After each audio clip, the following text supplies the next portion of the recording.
Yo, it's Cass and Chris. We got you in the mix. Yeah. We say goodbye to the gloominess and the rain. Bright-eyed pupils when we peep the waves. Until we get sipping our local IPA. Welcome to the city built for leisure and play. Cause we're living. Welcome back to the Living in San Diego podcast episode. I think we decided 261, somewhere in there. We're going to hit 300 this year. So Next year. 2026. Yeah, we're still in 2025. But this is where you come for all things San Diego, where we get into what we're up to, new to do and adieu, things that are going around, closing, opening, things to do. What else do we get into? Sports. If you guys like Padres, kids sports. If you guys got kids in soccer, we cover that quite a bit because that's part of our lives. So anyways, I'm Chris Erickson. We got Mr. Cassidy Lewis on the ones and twos. Hit the bell. That takes effort to find. Yeah. Now I got to remember which one it is. And we can do it again. And Cassidy Lewis on the ones and twos. Oh, there we go. the blowhorn. But yeah, this is it's been fun. Maybe some of you guys are coming from. You saw us over on Instagram, that Coronado clip where we were talking about a little history. So we do have a little history segment today. Today is about Carlsbad, so stay tuned for that. But it's gonna be a fun one. And if you guys want to reach out, we're on in the new year 2026. We're gonna start bringing on a few guests, mix it in with our solo shows. Cassie was just talking with somebody over the weekend. We might since we're in San Diego, a little surf inspired. But I love talking surf stories, so that'd be a fun one to have on. And you mentioned I love talking surfboards as well, so that would be great.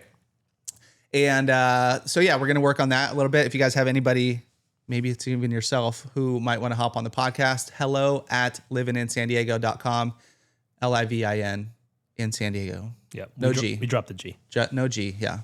No G's here, my friend. So anyways, welcome. And should be a fun one, as always. We're going to get into, are we doing the podcast next week?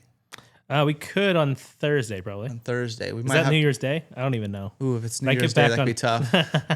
I get back on Tuesday from Buffalo. Wednesday's going to be tough then. Yeah. So, okay, maybe we will. I just want to, because we're likely going to, I want to hear about the Buffalo story. So, I like to do it when it was fresh. So maybe even Thursday, maybe we drop it a day late on Friday, something like that. That way we get it in. But yeah, Cassie's heading out to Buffalo. And, first off, back to that Coronado post, a lot of, cool people liking the story, a lot of people correcting what it's not a peninsula, it's a isthmus. I didn't text him back, but I responded, but I was just going to send him back Merry Isthmus, like a little joke, but I don't know what I sent. But if you're listening, thanks for that. And then there was another one. Somebody said it's a tombolo. So a lot of people like to correct. It's not Spanish blight, which I said, it's Spanish bite, which is like a bite's like a little cove kind of thing. Yep. I was wrong on that one. That a lot in the Caribbean. Yeah. See, you should have corrected me. I just didn't put it together until you said the right way. Yeah. I didn't. I don't know. Spanish blight sounds. I mean, maybe that's like a plague or something. I don't know. It sounds a little. It does sound like sounds like something you don't want. But a lot of good comments, a lot of good feedback. But a lot of people did give a shout out to, or not a lot, a handful. Go Bills. Yeah, I was wearing my Bills sweatshirt. I saw one come through. I'm like, wait, that's weird. And then I went and looked. I'm like, oh yeah, that's right. I'm wearing my Bills sweatshirt. Yeah, so I get it like pretty much every single time I wear a Bills hat or sweatshirt. Yeah, I get a Go Bills, which I love. It's so cool. Cam has a buddy on a soccer team that says it multiple times when I'm at practice. Nice. So yeah. It's now I don't even have to wear anything. He just knows. This is the new Bills podcast. We'll get into who the Bills traded, what's happening with playoffs. No, we won't get into that. But we will hear about Cassie's Buffalo trip potentially next week, if not the fall, and we'll see how it shakes out. But it'll be fun because you guys are heading out. You guys are going to do Buffalo game. It's obviously going to be cold, right? It's going to be very cold. Very cold. So you guys are getting prepped for that. A lot of like Chelsea looking at it. Oh, it's going to be 40. That's so warm. Like she wants snow. She wants cold. I'm like, look what it feels like. It feels like 5. Like we're going to be, or it feels like 18 or whatever it was. We're going to be plenty cold. We're going to walk over to Canada too on the day after. Nice. The Bills game's on the 28th against the Eagles. And then we're on that Monday, we're going to go across the bridge to Canada, check out Niagara Falls, maybe do the behind the falls tour. We'll see. Probably just depends on temperature too. Yeah. And like how much we want to. Yeah. 5 freeze. Feels like 5. Sounds pretty chilly. We'll see. That's not the average. The average just feels like in the teens. Yeah. So Okay. it should be okay. That's still pretty chilly. Yeah. Dress Wintry. warm. What did Chelsea yesterday said on?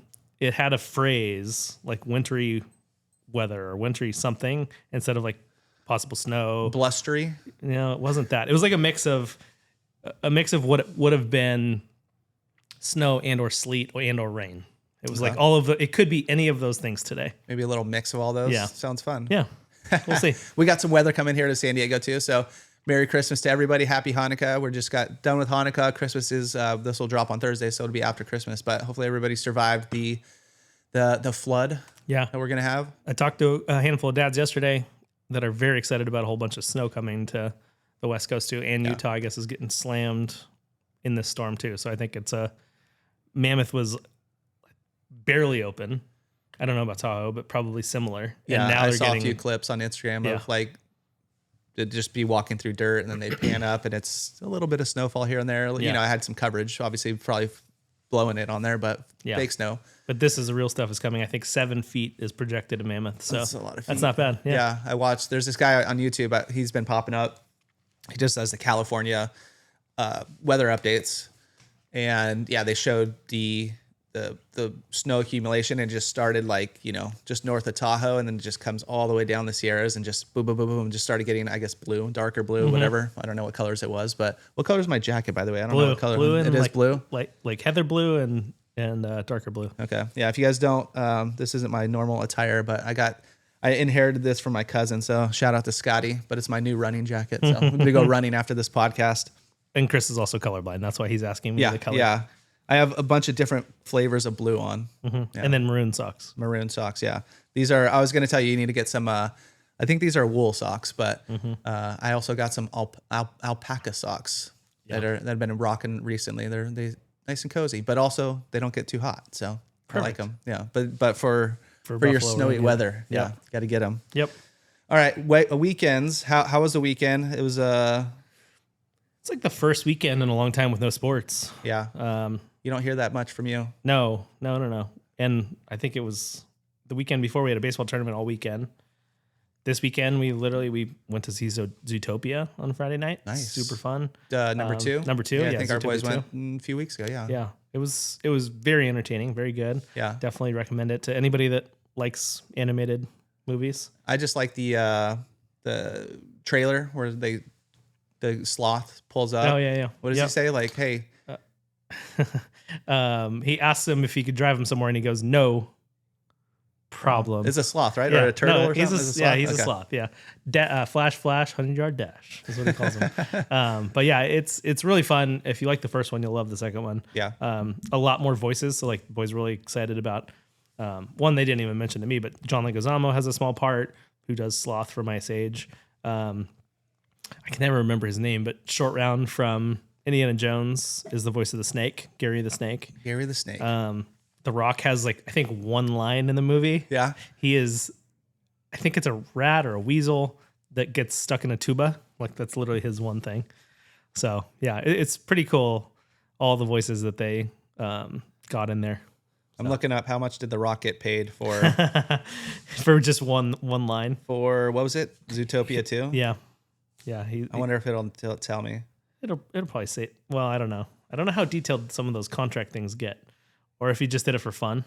Like maybe No, I don't think you do that for fun. I think you get paid. It doesn't. he gets royalties. Yeah. No. No. The Rock's $3 million antelope roll. Oh, he's an antelope. I don't know. That was just from a YouTube video. So $3 million line, not too bad. Yeah. Pop No, on he's in a here. dick. That's what he is. He Okay. is an antelope. It's not a. You're right. That's some kind. I guess that's in the antelope family. Yeah, I guess so. If you guys want, there's a YouTube video. You go watch it, but I'm not going to do it. So, and this podcast is on YouTube too. If you guys want to, if you're listening on Spotify or Apple, you could hear our voices. Spotify, we have the video too, but YouTube as well. We also throw on some, not only our Instagram, but we have some shorts up there as well. So, just a little bit if you want to tune in. Yeah. And then over the weekend, watched a lot of football, which was fun. Kind of just hung out and chilled, and Which games? Bills. we watched the Bills beat the Browns barely. Yeah. There was a scare where Josh Allen walked to the into the clubhouse before halftime ended. So that was a little nerve wracking. And he's good? He's okay. Okay. Yep.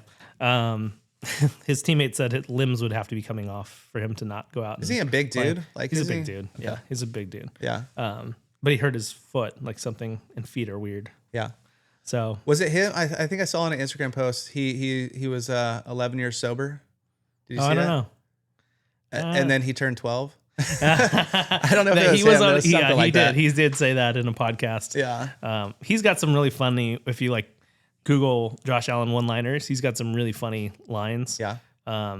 He likes to pull like pranks and stuff like that. Not appropriate for the podcast. I'm not gonna say what they did, but there's like some funny. It's a family-friendly podcast here, kids. That's right. But there's just some funny Josh Allen one-liners if you go in. I know he's been on the Dan Patrick Show and like a couple other shows where he's got some. I don't think I've ever seen him on an interview or nothing. So yeah, I'll give it a look. Yeah, I mean, he's used to him research. just saying "Go Bills." Like that's his big thing. After every interview, he runs away and says "Go Bills." That works. Yeah, I'm excited to hear how that trip goes. How the Me too. It'll be fun. how you guys survive the cold. We have plenty of winter weather clothing. Like that's the big.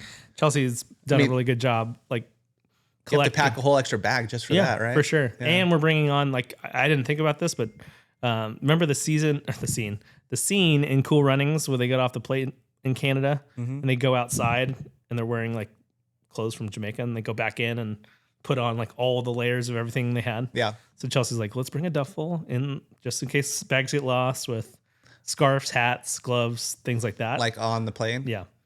So we'll have that stuff with us. And do you stay in Buffalo? We're staying in, Buffalo. Okay. I don't know how I mean, it there's works like out there, all but- like little towns and stuff around it too. So like Orchard Park is where the stadium is, which is like 15 minutes from where we'll be. We're right on the river. It's gonna be cool. We'll have a full rundown next Yep. week.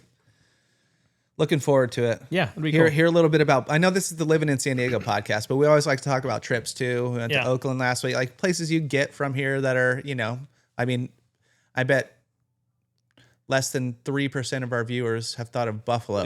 To go out there, and we also went and saw Santa. I wanted to also throw that out there in Bonsall. Trying to find the spot that was where he was at. If anybody went and saw the Sunshine Garden Santa for years and years and years, he is at Waterwise Botanicals in Bonsall. It's like right off the 15, like super easy to get to. Yeah. Same crew there, taking pictures, and you get your Polaroid. It's all free. Oh, awesome. Definitely easy. Like it's not. It's not like a mall. So it's like kind of Sunshine Garden setup, where it's like a little botanical garden type of thing. Yeah, this place is more water-wise, so it's like a lot of succellents and stuff, gotcha, cactuses, succulents. Yep. Really cool spot. We ended up getting a couple of pots of just like mixed succulents for our entry. Braden got this like little metal chili guy with fire coming out of his mouth for our garden. So just some for his chili garden. Yeah, because we do jalapenos and something other than jalapenos usually. Yeah. But super easy. Like we got there pretty much right when they opened. We were like the second people. So this year clearly is not happening. But for next year, it's definitely one. If you're trying to get in with Santa, it's so much easier than a mall. Free, which is so much cheaper than like going to Omni or one of the So and Sunshine Santa is legit. Like he's a maybe he's a next good year dude. we have Santa in the speakeasy there. Yeah, for our clientele and anybody listening. Free Santa picks. Yeah, get some hot cider, some cocoa. Yeah. All right, we need to figure that out. Maybe we get the Sunshine Gardens one. Yeah. No, I know. I do Santa know him, too. Santa so- showed up to our family party too. But Oh, nice. yeah, he's a good dude. Yeah, he gets around. Santa, Yeah, he does. He does. Yeah. Anyway, that was the end. That was the majority of our weekend right there. Very nice. Yeah, we did back to Coronado actually. This is like I've been downtown or at least, on the freeway right there, twice to Coronado, once to the airport in the last like 3 or 4 weeks. A lot of times. We did that same drive a lot of times this last don't usually do that. We usually do actually one more, but now it's during chess club, but it's usually we go down to Seaport and do like the whole walk around with some family friends in there too. So it would have been 4, but made it 3. So we went back to Coronado. We did the, if you guys haven't seen, I mean, all these things are around town too, but we did the igloos. Oh yeah. So yeah. you rent like an igloo, you get it for 2 hours. We usually do it a little later. This year we did it 3:45 to 5:45 time slot. So it's the first few hours, it's like you're just on the beach, right? It's like, or first hour and a half, you're on the beach, and then you see the sunset go down. Kids are drinking hot cocoa. They have a little fire pit outside with a endless bowl of s'mores. Nice. Yeah. So I don't know how I think I had a marshmallow, but we were kind of inside the tent and they were outside. So I don't know how many s'mores went down, but the kids scarfing a lot of s'mores. So Yeah, I can imagine. you got that. You get some food. So you like a little charcuterie board. We did some, they have some really good, they're just chips, but some of their chips there, chips, nice. not tortilla chips. It's also too, but like just their homemade potato chips. Oh yeah. I just ended up going with the Carl Strauss Hoppy Aurealis. Is that what it's called? Aurora Hopialis. Aurora Hopialis. Yeah. Did I say that backwards? I think so. Yeah. Yeah. Anyways, solid beer. Yeah. But super solid. but the rest of the crew, they got some like spicy margs, and then they end up mixing up with some holiday drinks. They have like a whole menu of like, you know, fun drinks and stuff. Now it's not cheap. I brought it up because the wife just sent over payment to split it. Yep. And I was like, do I even want to know? She's like, no. She's like, we might do like Lake San Marcos next year, or, you know, there's a few others around like North County up here that have the dome, that have like little fire pits, but I don't think are as Picturesque. not as picturesque. Yeah, for sure. By the way, Coronado, once you get out of that little main area of beach, like right in front of the Dell, you go like north or south, or mostly north. There's just so much beach. Like if you guys want to open beach and like nobody around, even that during soccer tournament day, there was like handful of people, like, you know, fire pits. There was like a little party going on, but Yeah. it's just such a huge beach. Parking might Until be a it's little bit summertime. much. Yeah, I Sometime guess it summertime. gets packed all the way up. And Does down. it? Yeah. Okay. But, I guess wintertime's the way to go. but then. there is limited parking, so there's only so many people that can go to the beach. Yeah. But you do see some photos where it looks slammed all the way down. Yeah, I guess I haven't been down in most of the times we go down there is during the winter time. So so this year at the Dell, it's a holiday in Oz, and it's still rolling. The reason I bring it up because it goes through January 4th. So you guys could still go hit it up. A little post New Year's fire pit /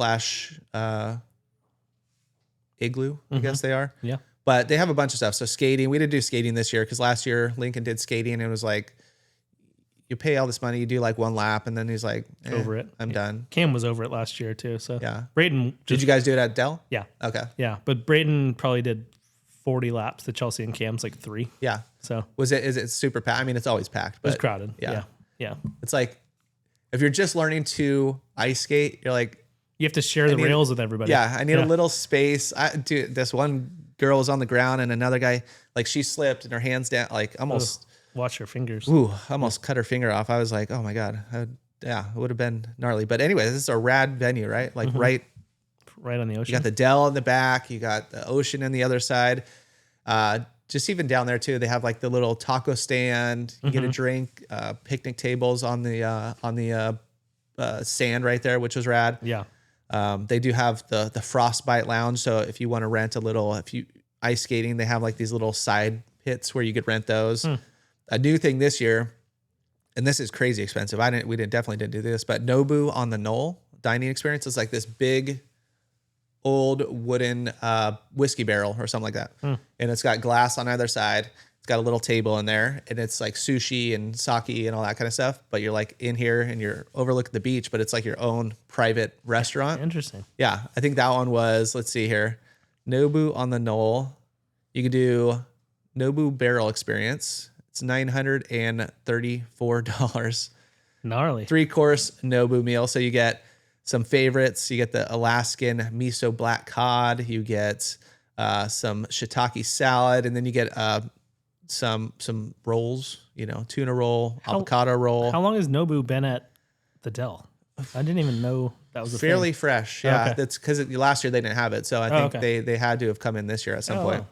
Yeah, and then they have some tasting choices of some whiskeys, some reposados, so some tequilas, a few other things. But anyways, it's quite expensive. Yeah. That was for 2. You get 4, whatever. There's an 8-person experience. I don't know if it's got to be $953 for the whole thing. It can't be each person, right? I would hope not. That would be insane. I mean, That's I can't Nobu's- eat that much sushi. Yeah. Nobu's expensive. Right. Like it's known. I've only been to the one in Malibu. Okay. Like I think which is like the OG one. Yeah. Like the popular one, like here. Yeah. It's very trendy. Yeah, you've seen it in movies and TV shows and all that. We went there for it wasn't for my dad's birthday, but it was a birthday trip, and my mom picked that spot. All right. And it was good. I mean, it wasn't like Driving up from Sushi's here? one. We stayed up there. We stayed up Okay. in Laguna Niguel, or no, we were further north. I don't know. We stayed up at a Ritz-Carlton, like up past the airport Gotcha. or near LAX.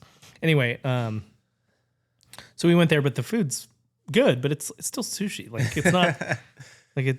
I don't know. It just paid didn't for the knock my brand. socks off. Yeah. But who knows? It's definitely worth Yeah. trying it at Coronado. I mean, there are different levels. Like I'm not a sushi aficionado, but But once you get to the good, that's what I mean. Yes, Yeah. I do know that there's like low level sushi Yeah.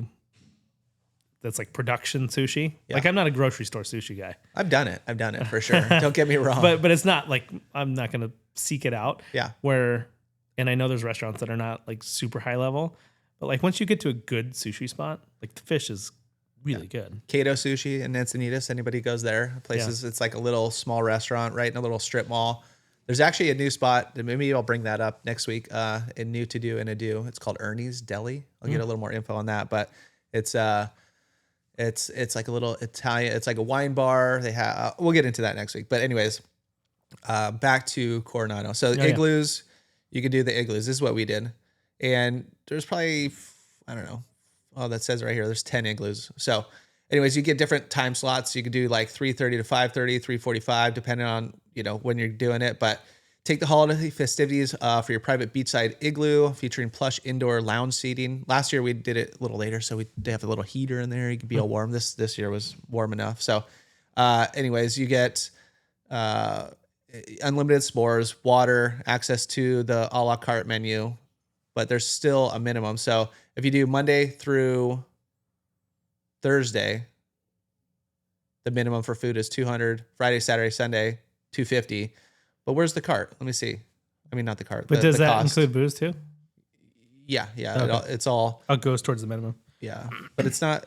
Where was it? It was anyways. There's some rental on top of that. Though. It's like $500, on top of $600. that? Yeah, something like that.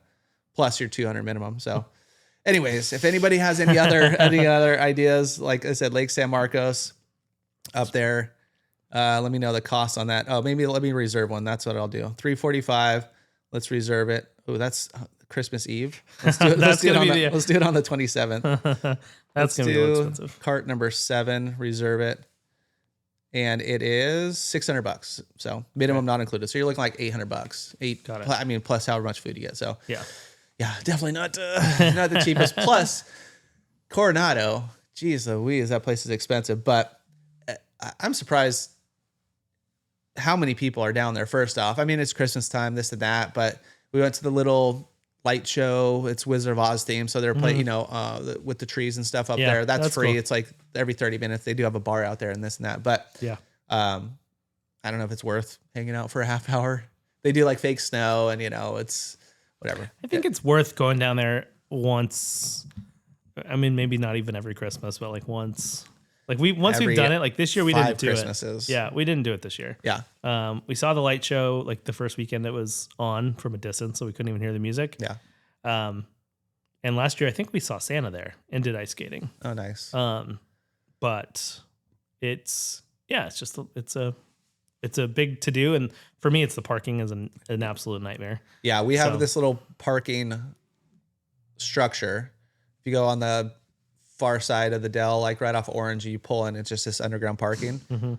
But it's $80. Yeah. I mean, it's $40, but then 2 hour minimum or $60, whatever, and then it adds up, and then you hit your maximum. Max is $80. So, yeah, let's just say it was an It's a expensive gut punch. day. Yeah.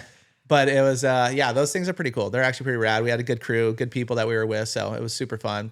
Nice. Having some cocktails on the beach, watching the sunset. The kids are just running around like maniacs on the beach, which is a great venue. If you got kids, just let them It's also let a them huge go. long beach. Like even Yeah. you mentioned how like long it is. It's also super deep. There's Yeah. sand for I don't know how many cubic miles down there, but it's A lot. We stood. I brought the boys to the edge of the Or square miles is probably the way to say that. Square mile, yeah.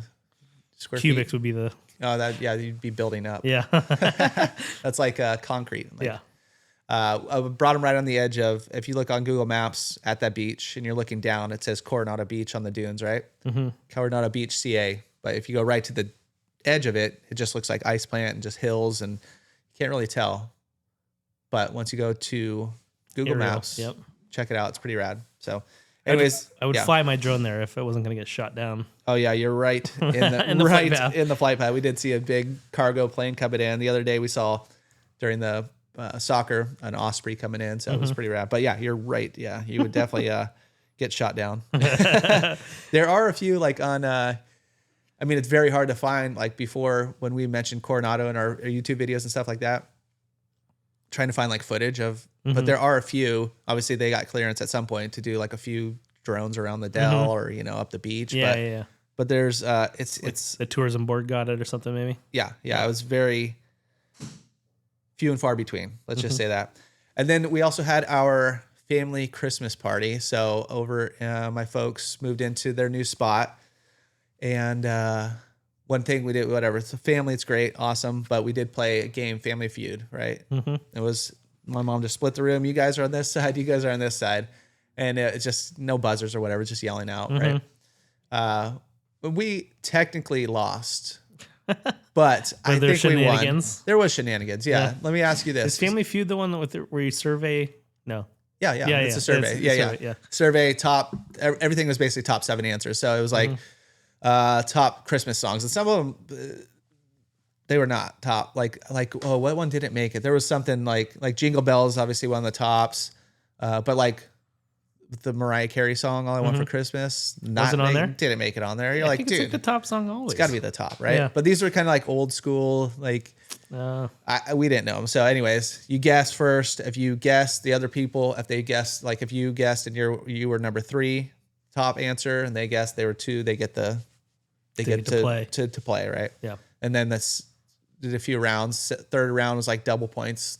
Fourth round was like triple points. So triple points. The question was top Christmas foods.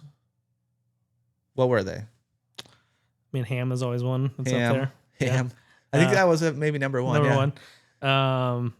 Christmas cookies. I don't know. No. If you go through the exact same list as Thanksgiving, that's everything really? it was. It was Mashed like potatoes? ham, turkey, mashed potatoes, green beans, cranberry sauce. Anyways, one of them we won, so we got control of the board. We were going through. You get 3 strikes, right? Yeah. And then you're out.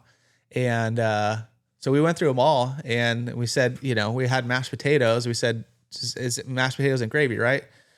Apparently, they didn't. We didn't get that answer, and because of the gravy. Yeah. So they stole. Or whatever, we got our 3 strikes. They answered gravy to cap out the list. They won, but I don't think mashed potatoes are as special if they don't have gravy. Those go together, right? Yeah. So yin and yang. Apparently they're separate. So, anyways, that was fun though. Ended up having some good family feuding going on. Yeah, we're kind of odd. Where neither of our families does traditional Christmas. Well, like we had our Christmas dinner at my folks' house on Sunday. My mom made a prime rib like the size of this table. What was the food of choice? Prime rib is like her go-to for Christmas dinner. Delicious. Like I take that over turkey all day long. Yeah. You don't get that often. No, exactly. And it was phenomenal. And we finished the whole, like our group was big enough. We finished that whole roast. It's enormous. And then Chelsea's folks on Christmas Day do like Italian. Oh, nice. On Christmas Day. So I like Italian. Yeah. Yeah. Yeah, we usually mix it up and do different. Yeah, I think we're going to my brother's house on Christmas Eve. I think we switched it indoors to pizza now. Then Christmas Day we're doing like finger foods at my mom's house and Maid-Rites. Do you know what Maid-Rites are? Mm-mm. It's a tradition from Minnesota, and that's where like we have some family. That's where some of my family was from. And it's basically like a steamed ground beef, and then you have. I think Maid-Rites it's like a restaurant out there, the Maid-Rite store, I think. But everybody makes it, right? So it's just hamburger bun, the steamed meat, and then you put like mustard and pickles on. So it's super simple. But yeah, it's good. It's kind of like a sloppy Joe, but not sloppy. Yeah, that was it. She said she gave us a choice. You guys want Sloppy Joe or Made Right? I made right away. I don't do Sloppy Joes anymore. Yeah. Isn't Sloppy Joe just like made right with ketchup in it? I think so. Yes. Yeah. I think you're right. So we're doing Made Right. Anyways, that's our go-to Christmas. But Nice. all right, let's talk a little bit of sports. There's not a ton going on right now. It's quiet. Very Other quiet. than the NFL and bowl games. Okay, yeah, about let's hit NFL because I haven't even kept up. So how are the Bills? Are the Bills in the running? Are they in the playoffs already? They haven't clinched yet, but they're pretty close to clinching. The Patriot. Is there 1 week or there 2 weeks left? There's 2 weeks left. Okay. Yeah. The Bills play the Eagles this week and the Jets the next week. But there are quite a few teams that have clinched. Maybe the Bills have clinched one. There is a little lock next to their name. Okay. So New England is gonna win that division though. The AFC East, they're 12-3 after not being very good for a lot of seasons. The only division where it's not locked up yet in the AFC is Pittsburgh and Baltimore. Pittsburgh's up by 2. So they pretty much have it handled. And Jacksonville Jaguars are leading the AFC South and have that clinched. What are they, 8-8 or something? 11-4. They beat the Broncos this weekend too. Yeah. I don't think I had that in the pool. No, I didn't either. I picked the Broncos. But Denver is either clinched. It says they've clinched a spot, and the Chargers have clinched a spot too at 11-4. But Denver's 12-3. Yeah. So no KC this year, huh? KC got eliminated last week. Yeah. Which is That's and then wild. this week. So Mahomes last week tore his ACL and LCL and had that fixed. So he already had surgery. Is that a knee thing? Knee thing, yeah. Yeah. And then I think I don't know if the MRI came through, but it sounded like their backup quarterback also tore his ACL this past week. Ooh. So now they're down to third string. They're gonna have to bring in Yeah. who else? They gonna Stan Humphries or something like that? Somebody. I watched a funny interview with Fitzpatrick, Ryan Fitzpatrick, who played for the Dolphins and the Bills and a handful of other teams. Yep. And they asked him, like, hey, has anybody given you a call? Like, he's been out of the game for about the same amount of time. And he was like, yeah, but I don't want to start my Hall of Fame timeline. Restart it. He's definitely not a Hall of Fame quarterback. But I thought that was funny. I asked Google, since Phillip Rivers, San Diego, right?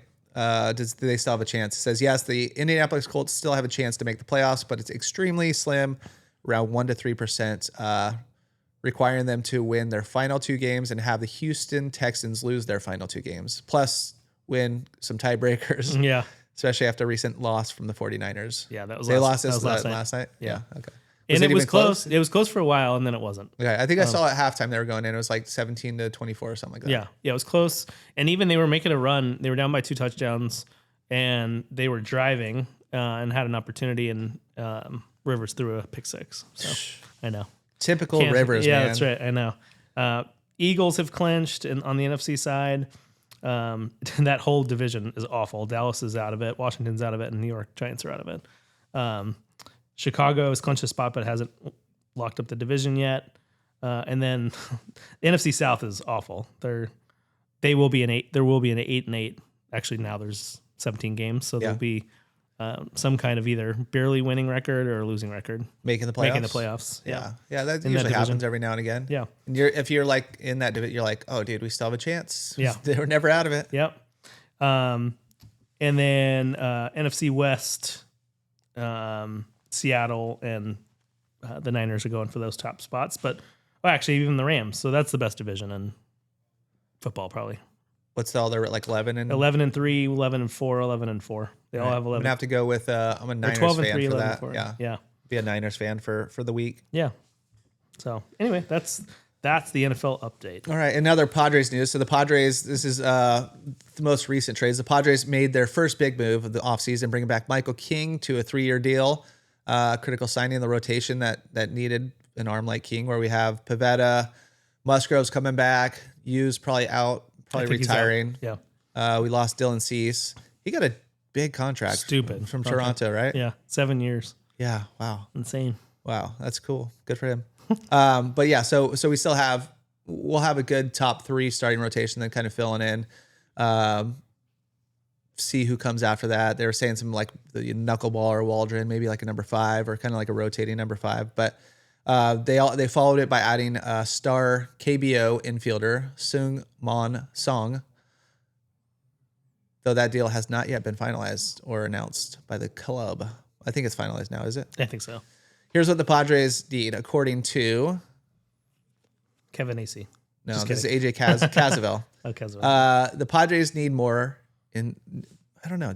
Do they? The Padres need more in the rotation. Okay, I guess starting rotation. I guess their back end's gonna be solid. But King, Pivetta, Musgrove, who's returning from Tommy John. I'm always excited to see Musgrove. And then like just don't disappoint me. Don't get hurt. Like it's fun. That's a solid top 3, I think. Like that's a very competitive top 3. As long as they're healthy. Pivetta was the only one that was healthy out of that group last year. And he had a stellar year. Just now he's got to redo that. Randy Vasquez probably is going to be on the back end. And then JP Sears, Matt Waldron, Tristan McKenzie, to name a few. So they have a little bit of that going on. He said, who's on first? So offensively, the Padres addressed most of their needs in the offseason.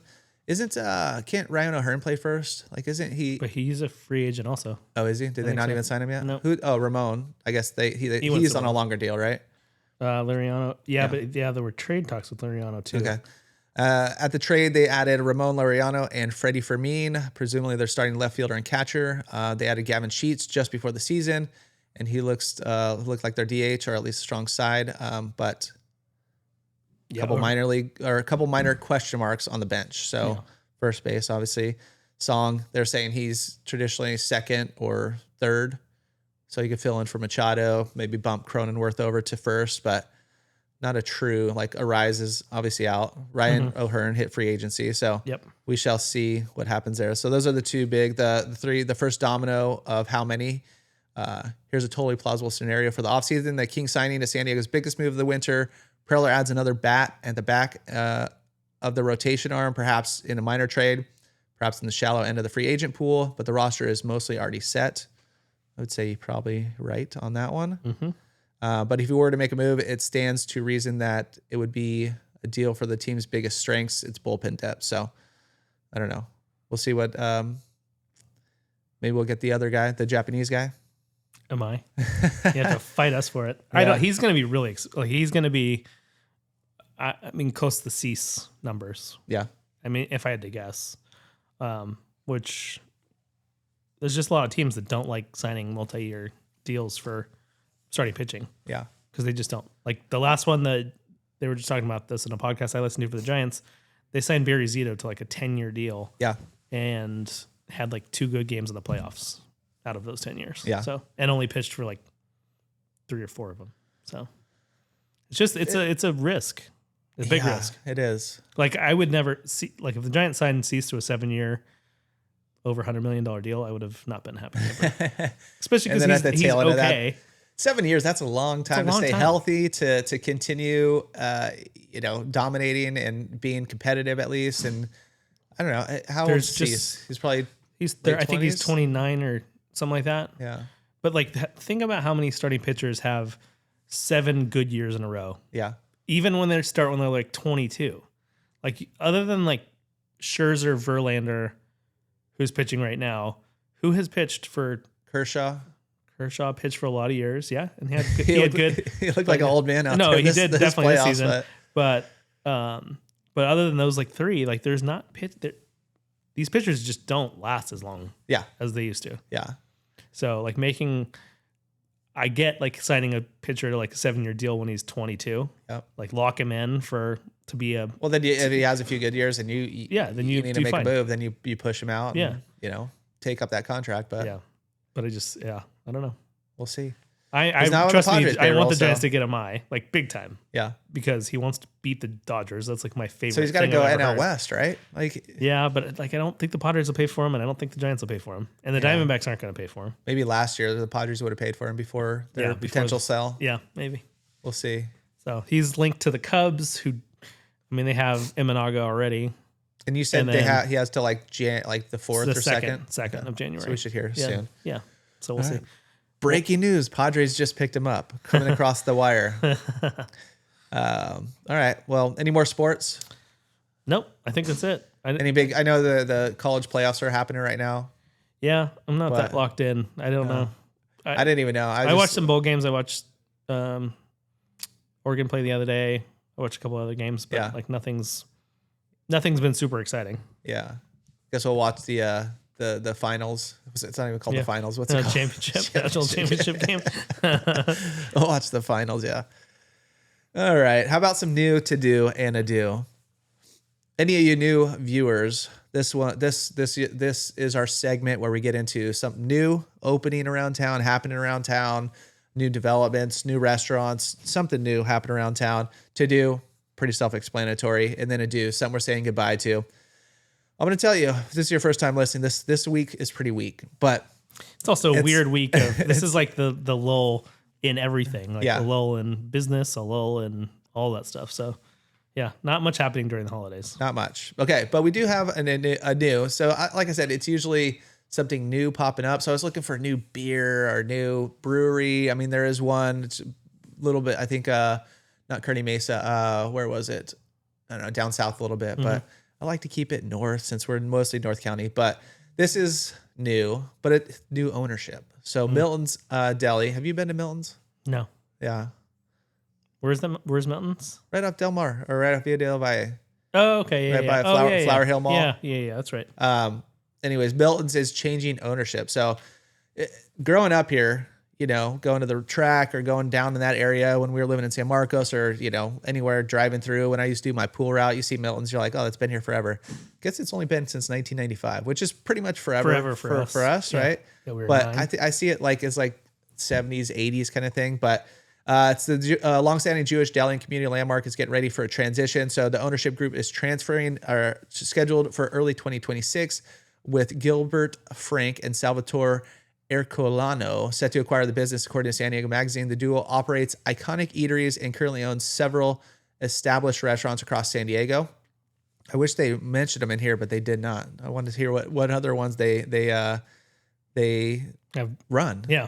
Because I don't think they're going to change anything. So Milton's operated in Del Mar for 30 years. It's become one of the area's most recognizable restaurants. It's located on I-5 right off Via de la Valle right there, kind of on the other side of the freeway from the track. And the Robbins and Levy, the original people who started it, transformed the restaurant into a neighborhood fixture, emphasizing consistency, classic deli fare, and approachable service. So the other guys who are buying it, they built their restaurant around acquiring long-running eateries. So this is probably right up their alley. Oh, here we go. Their portfolio includes the Butcher Shop, the Godfather Restaurant, and Studio Diner. So those are kind of like longtime staples here in San Diego as well. But the approach to Milton's will be the same pattern, aiming to honor the original concept while updating operations where needed. So the menu centers around traditional Jewish deli staples, including matzo ball soup, pastrami, corned beef, challah, and bagels. And then they have, last time I've only been there once, but they have, now I can't remember the name. It's like they have like a little, not pastry, I guess a little dessert. I wish I knew the name of it. They're so good. You get like one that's like a little chocolate. It's kind of like a mini croissant kind of thing. I wish I knew the name. Dang it. Now I'm failing you, Julie. Sorry. But anyways, yeah, we don't have a ton of Jewish delis, especially up here. Is DZ Aiken still down south? That's a long time staple right off the 8 there. So, yeah. And we were talking about it right when we moved to Encinitas. There was a place called Nosh right in Encinitas, right where, it was Papa John's. Now, it was Hollywood Video. Now Quiznos. It was Quiznos. Rosati's. That's what it is. Yeah. But it was a solid place. I wish that was here. Oh, but Ernie's, I guess, coming back to that. I don't know if it's a Jewish deli, but it's a deli of sorts. So anyways, we'll bring back Ernie's next week, give you guys another deli. But Milton's, not much there, just changing ownership. So if you guys haven't been to Milton's, go check it out. Now to do, going up to Oceanside. So this is kind of like it's like not necessarily one thing to do. It's more of like a month-long thing where you can go and experience a few things. So Oceanside's Swell Plate Series returns with creative dishes and harbor fresh ingredients. So Oceanside's culinary scene is having a moment, and the second annual Swell Plates Series gives us a solid reason to explore. This month-long celebration brings together some of the city's most notable restaurants, including Michelin-starred Valle, Bib Gourmand Dijamara, and over a dozen other beloved spots for a showcase of locally sourced, chef-crafted dishes. So here's how it works.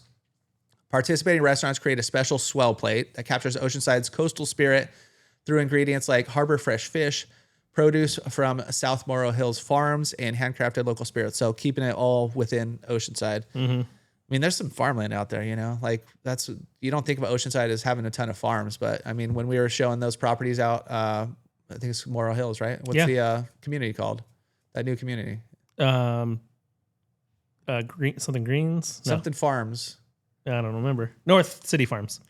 North River. North River Farms. There we go. Oh, the street's North River. That's North River Farms, yeah. But that's Jeez. right out there. But when we were flying the drone, if you look like right past that, it's like, dude, a ton of farmland out there still. Yeah. So anyways, a lot of groves and stuff too. a lot of groves, yeah. Especially as you like tracking into Bonsall and Fallbrook out there. Each dish gets marked with the Swell Plates logo on the menu, making them easier to spot. This year's lineup includes more than 18 restaurants, like 24 Sons to neighborhood favorites like Odie's Pizza Company and Flying Pig Pub and Kitchen. We made a post a little bit ago too about there was like 4 spots that are you got to go check out. One of them was Odie's over in Oceanside, and that was the most like comments back. Oh, dude, so good! You got to try it. I've seen other people post like maybe San Diego Magazine or one of these local publications went in there and like did a whole piece on it.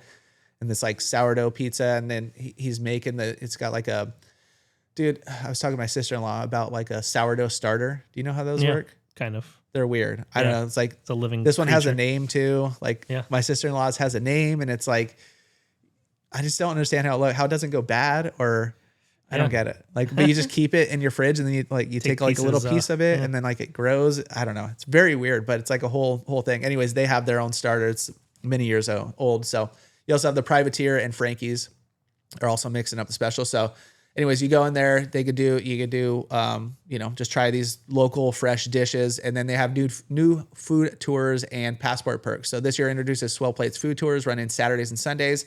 Throughout the series, each tour hits 4 tasting stops with chef introductions and local history insight from the host. So tickets are $99 per person, includes a Swell Plate at each location.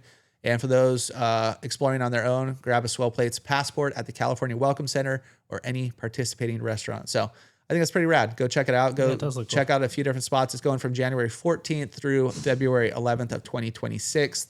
And this was from their sandiego.com, THERE, sandiego.com. So if you just go look up Oceanside's Swell Plates series. If you want to go get some grub, check it out. Kind of like a little food tour. $99 seems pretty reasonable. For 4 spots, yeah. Go check out 4 Oceanside spots. Are we going to do it? Maybe. We should. It kind of sounds cool. Yeah, it does. I'd be down. All right. And then Adieu. So sometimes these are, Cassie doesn't like these ones, but depends what they are. This one is pretty easy. So we're going to go straight into this Adieu. And then we have the question for Cassidy, and then we'll hit a little history on Carlsbad. So we're bidding 2025 adieu. That's it. We're saying goodbye to 2025. And we'll say it again one more time next week, but I'll find a better adieu for you guys. So it's been a good year. It's been a long year. Seems like a lot's happened this year. I don't know. I've traveled like little vacations or, even for soccer or anything like, we've done a few more, go see our friends up at Oakland, did a few other things, but it seems like it's been an extended year, which I think is kind of what you want, right? Yeah.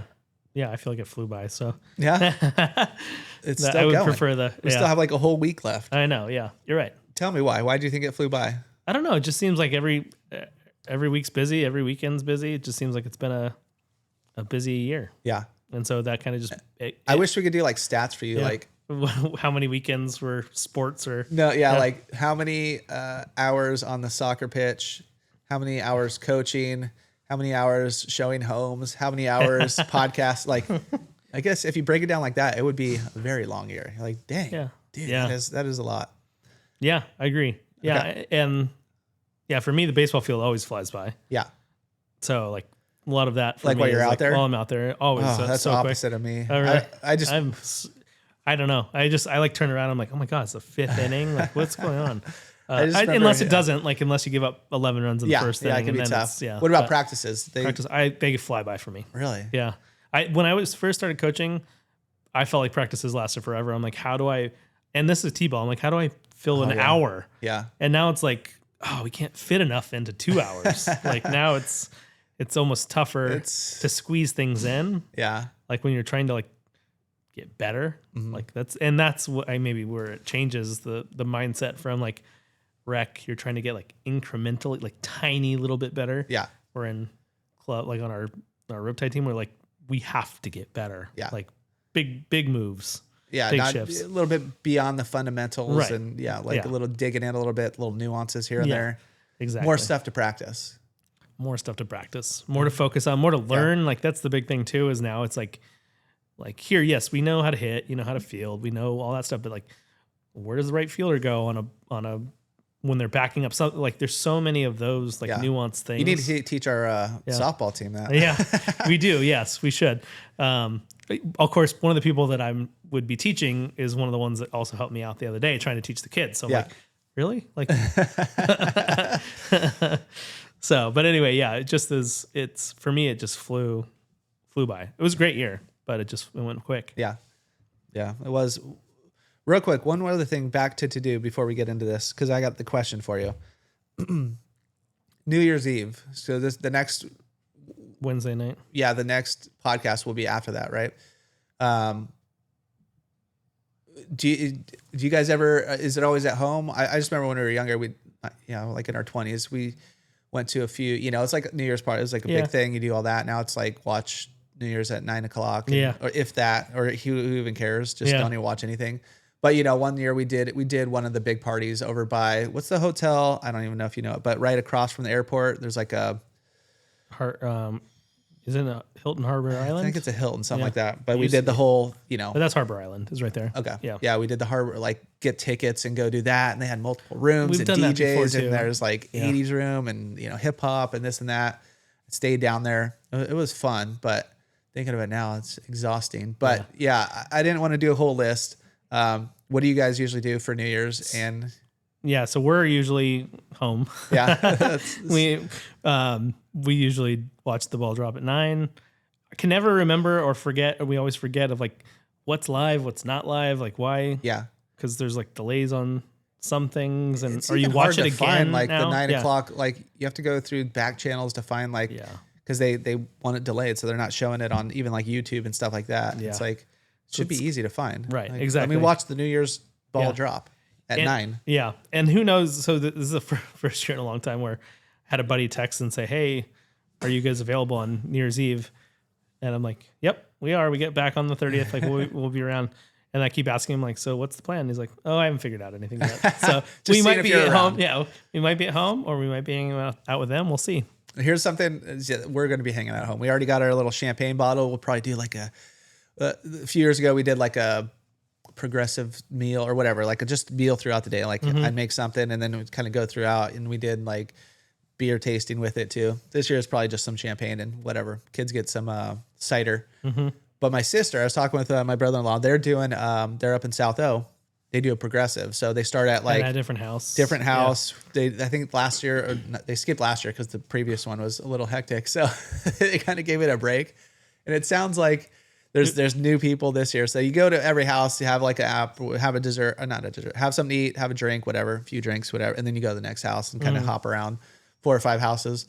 And he said by the 5th house or like the last house, it's just like a mess. So, if you guys are doing that, they said there was a newcomers this year who are like, they wanted to do the 5th. They're like, thought, because in theory, you're like, oh, this is great. We'll be the last house. We'll be at our house. We'll be able to chill, go in our own beds right here. We don't have to walk home. But he's like, that house is like the worst house that you have. Like, you got to kick everybody out. Kick everybody out. Everybody's hammered. Everybody's like, you just, the house is thrashed because you're already, walking around. So anyways, that's what they're doing. Does sound fun.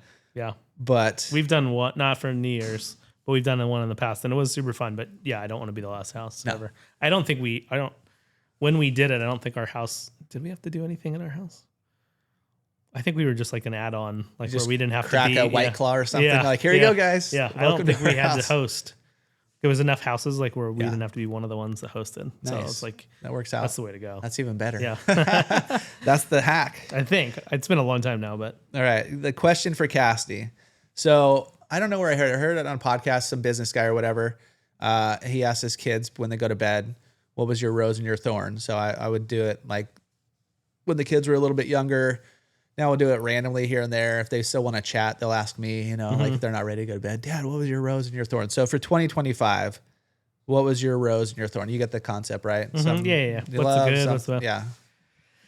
I don't know. That's a good question. I guess like one of our I was just thinking about maybe part of the reason it went fast for us too is getting a dog this year. We didn't do like big travels. Yeah. But definitely, I mean, it's not, sometimes it's a thorn too, but, but having a new dog in our lives has definitely been a rose, and it's been super fun. I mean, there's a lot of things that have been awesome this year, but that's been maybe one that like a highlight different, different from previous years. Thorn, did you see the same thing? Just kidding. Could be. Every rose has a thorn. So yeah, we didn't have any real big negative things that I can think of this year. You got to think of a thorn. That's the hard part. You have to have a thorn. Yeah. I'll give you mine while I think of it. Yeah. Okay, good. All right. My rose was, we did, and I talked about it on a few podcasts ago. I guess it was over the summer where we did family camp up in Lake Sequoia, Kings Canyon up there. Yeah. It's the Eastern Sierras. Is that what? I think it's Eastern, right outside of Fresno. But it's awesome. It was, if you guys want to hear about a camp where the kids are there, they have their day activities. We have ours. We're going on hikes, killer sunsets, like awesome time. Definitely one of those, bucket list spots. Yeah. Bucket list, but like, memorable life experience. Like what are like you're supposed to have them. I forget what they're even called now, but just like those life experiences your kids are going to remember. Right. Yeah. Core memory. Yeah, there we go. Core memory. He nailed it. So one of those core memories for sure. Yeah, for me too. Like it was awesome. Like it was just a good time. So that was definitely a rose. Thinking about going this year. We have till mid-January to figure it out. But Thorn, it was one of the goals. This is a business-wise one. Was trying to figure out like an extra or like another income stream. Whether it be, are we going to start investing in more real estate? Are we doing other, mostly real estate related, but that was one of my goals. And let me tell you, I did not reach my goal. We did great in real estate. It was a great year. Yeah. But it's just, the extra kind of business income or different feed. Yeah. Not feed. What's it called? I agree with that one. I mean, different stream. I guess is the feed. Yeah. Oh my God, dude. The losing my mind here. Yeah, agreed. Like I feel like we both kind of talked about other avenues where we didn't. Like for me, it was a little bit, and we'll aim for this next year when we're big news in 2026 is we're probably changing companies. Yeah, we are. Oh yeah, I got to do that next week. I forgot. So for us, I think we wanted to like add agents, not under us. We didn't need to build a team, but we, kind of that model of adding a little bit more. What's it called? Just like the team more or less. Team. Yeah, I guess so. So next year we'll kind of continue on that stream too. So that definitely is something I wanted to focus on, and I was like excited to get about getting one person, and then the one person didn't come over, and then I'm like, well, and I guess I gave up. Yeah, I guess I gave up. I met with somebody too, and they're still kicking it around. So yeah, but I think that for me. We also, when we had our meeting a couple weeks ago with just kind of start prepping for next year. Yeah. It sucks leaving money on the table. It does. Like that's part of it too. It does. So that's the thorn. Little mistakes here and there. Couple by me that cost us some money.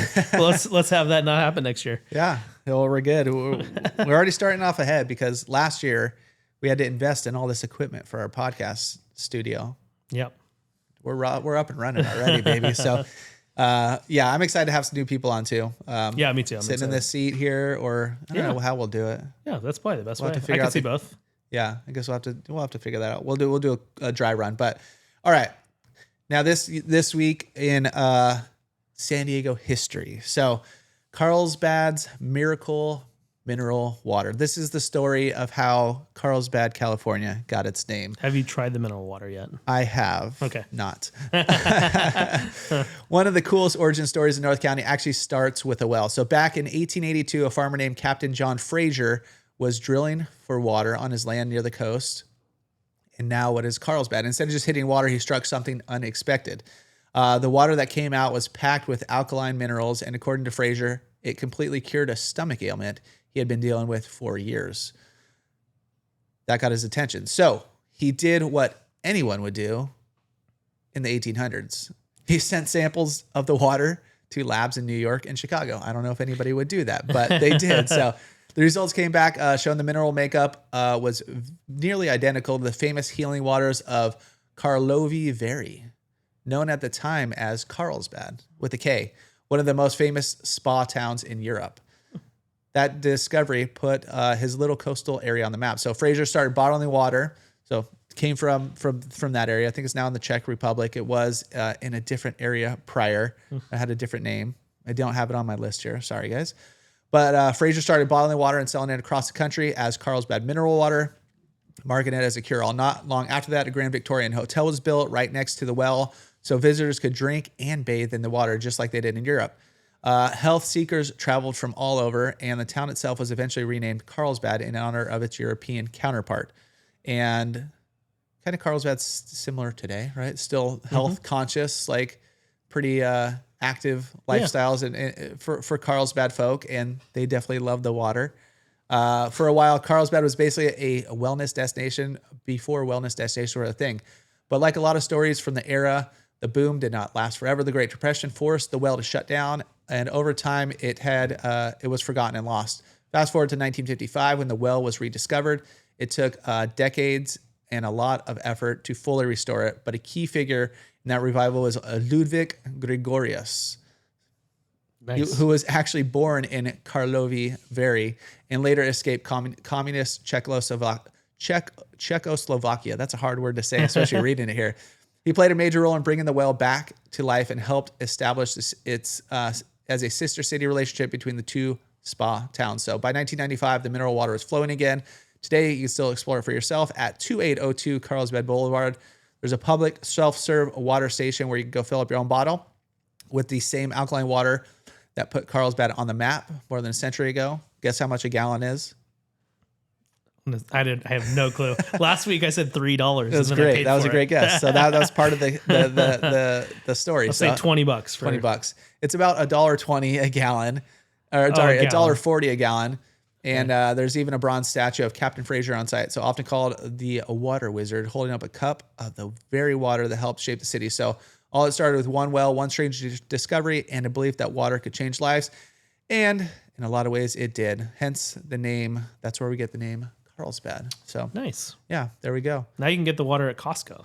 Yeah. Like that's a... Yeah, you get it at Costco. You get it at, I think, Smart and Final or Albertson. A lot of them have it. Yeah.